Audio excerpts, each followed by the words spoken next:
ഒരാൾ ദൈവവിശ്വാസി ആകുന്നതും ഒരാൾ ദൈവവിശ്വാസി അല്ലാതാകുന്നതും നല്ലൊരു മനുഷ്യനെ ഡിഫൈൻ ചെയ്യാനുള്ള ഒരു മാർഗ്ഗമേ അല്ല.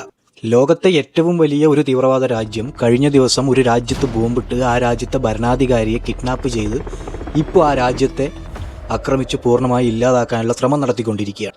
തീവ്രവാദത്തെയൊക്കെ എതിർക്കുന്ന എസൻസ് ഗ്ലോബലിൻ്റെ പേജിലേക്ക് ചുമ്മാ ഒന്ന് കയറി നോക്കി എന്താണ് ഇതിനെക്കുറിച്ച് പറഞ്ഞതെന്ന് അറിയാൻ വേണ്ടിയിട്ട്.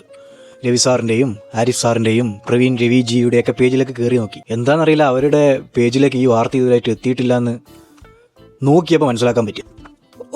ഓ ചിലപ്പോൾ ഇതിനെ ന്യായീകരിക്കാനുള്ള ക്യാപ്സൂൾ ഉണ്ടാക്കുന്ന തിരക്കായിരിക്കും. അല്ലെങ്കിൽ ഉറപ്പായാലും ലോക മുസ്ലിമിന് ഇതിൽ പങ്കുണ്ടോ എന്നുള്ള സൂക്ഷ്മ പരിശോധനയിലായിരിക്കും. നിങ്ങൾ വിക്കിപീഡിയയും ഗൂഗിളൊക്കെ ഹിസ്റ്ററിയും കറണ്ട് പൊളിറ്റിക്സൊക്കെ മനസ്സിലാക്കാൻ വേണ്ടി സെർച്ച് ചെയ്തെടുക്കാറില്ലേ? എവിടെ നിന്നാണ് ഈ വാർത്തകളൊക്കെ വരുന്നത്?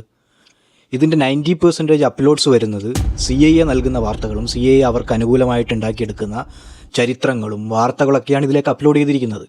അതാണ് നമ്മൾ സെർച്ച് ചെയ്തെടുക്കുന്ന സാധനം. ഈ ഡാറ്റ എടുത്തിട്ടാണ് ഫാക്റ്റ് എന്ന് പറഞ്ഞ് ഈ നാസ്തിക ദൈവങ്ങൾ ഈ നാട്ടിൽ മുസ്ലിങ്ങൾക്കെതിരെയും ലെഫ്റ്റ് രാജ്യങ്ങൾക്കെതിരെയൊക്കെ വെറുപ്പ് ഉൽപ്പാദിപ്പിക്കുന്നത് എന്നുള്ളത് നിങ്ങൾക്ക് കൃത്യമായൊന്ന് നിരീക്ഷിച്ചാൽ മനസ്സിലാക്കാവുന്ന കാര്യമുള്ളൂ.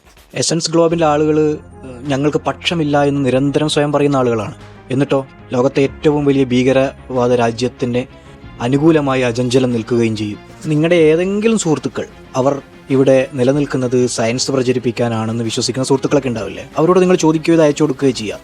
എന്തുകൊണ്ടാണ് നിങ്ങൾ അമ്മേ ഇരിക്കൂ രാജ്യം ലോകത്ത് ഭീകരവാദ പ്രവർത്തനം നടത്തുമ്പോൾ അതിനെതിരെ മൗനം പാലിക്കുന്നതും അവർക്കെതിരെ ഖമാ എന്നൊരക്ഷരം മിണ്ടാത്തതും? ചോദിക്കൂ.